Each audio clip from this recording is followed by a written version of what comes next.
राम राम। 16 मई 2026 अमावस्या का दिन, यानी कि शनिश्चर जयंती और शनि अमावस्या, ज्येष्ठ अमावस्या इसे कहा जाता है। तो दिन शनिवार का है। तो इस दिन क्या है? शनिश्चर जयंती, यानी कि भगवान शनिदेव प्रकट हुए थे इस समय, यानी कि उनका जन्म हुआ था।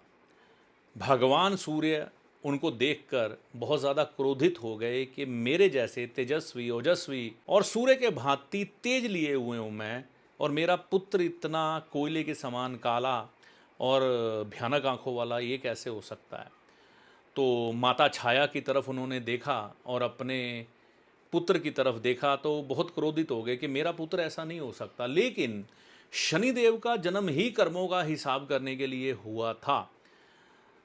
तो यहाँ पर शास्त्रों के अनुसार और लोक प्रथाओं के अनुसार ऐसी बातें हमें सुनने को मिलती हैं कि राजा के अत्याचार, यानी कि एक इंसान के अत्याचार जब बढ़ जाते हैं तो शनि का काला साया उसके ऊपर जब प्रकट होता है, शनि महादशा, शनि अंतरदशा, शनि साढ़े साती, शनि ढैया के रूप में, तो उसके कर्मों का हिसाब करता है वो।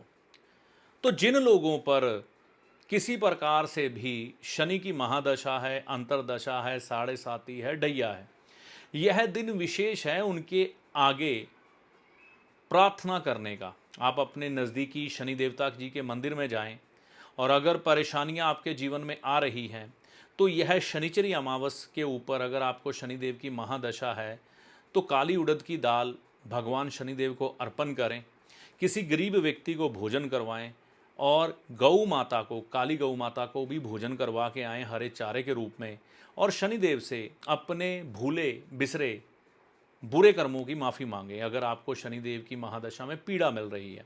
शनिचर जयंती के दिन, यानी कि 16 मई के दिन ये उपाय करें शाम के समय, है ना, तो आपको भगवान शनि की कृपा से आराम मिलता है। शनिदेव की अंतरदशा है तो भी आप क्या करें? सबसे पहले अगर आपकी माता जी हैं तो माता जी को साथ लें, और माता जी को साथ लेकर गौशाला में जाकर गौ माता को हरा चारा खिलाएं शाम के समय, संध्या के समय, और साथ में पीपल के पेड़ के नीचे दीपक भी जला सकते हैं, और भगवान शनि से अपने कर्मों की माफ़ी मांगिए। अगर पिछले जन्म में कुछ एक बुरे कर्म आपके हाथों हो गए हैं तो उनकी माफ़ी मांगिए, ठीक है ना, क्योंकि शनिदेव जन्मों जन्मों के साक्षी है ना।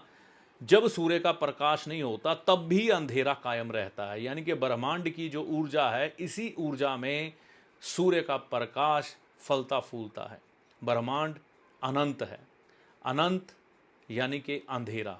अंधेरा, ऐसा अंधेरा जो कभी ख़त्म नहीं होता, लेकिन उसमें हमेशा सूर्य का प्रकाश प्रकाशित होता रहता है, और व्यक्ति के जीवन में अंधकार को भी दूर करता है और नया जीवन भी प्रदान करता है।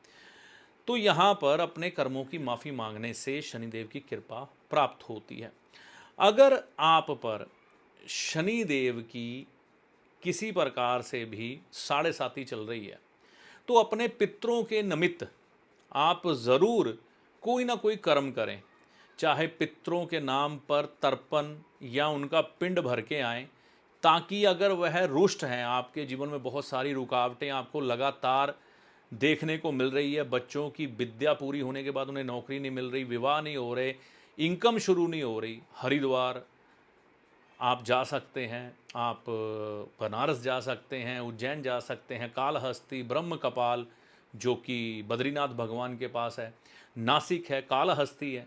तो ये सभी जगह जो है ना, यहाँ पर पितरों की जो है शांति की जाती है। पेवे है, कुरुक्षेत्र है, ऐसी बहुत सी जगह भारत में है। आपके नज़दीक जो है वहाँ पर जाके पितरों के निमित्त शांति करवाइए, आपको लाभ होगा। शनि की साढ़े साती में राहत मिलती है। और शनिदेव का किसी प्रकार का भी प्रकोप आप पर आ रहा है, संभव अगर आपसे हो सकता है तो आप हरिद्वार हर की पौड़ी पर जाकर गंगा स्नान शनि अमावस्या के दिन ज़रूर करें, शनिदेव की कृपा के पात्र बनने के लिए। अगर आप पर शनिदेव की किसी प्रकार की भी परेशानियां आ रही हैं तो यह करने से आपको शनिदेव की कृपा से राहत मिलती है। जय शनिदेव, जय माता दी। ज्योतिषी आपका सलाहकार है जो आपको भले और बुरे समय का ज्ञान देता है, ना कि कोई चमत्कारी बाबा जो छड़ी घुमाकर आपको माला माल कर देगा, धनवान बना देगा, या कोई जादूगर जो छलावे में डालकर भ्रम की स्थिति पैदा कर कर आपके भाग्य को बदल देगा। तो ज्योतिषी को हमेशा सलाहकार के रूप में देखें, ना कि चमत्कारी बाबा या जादूगर के रूप में। ऐसा नहीं होता।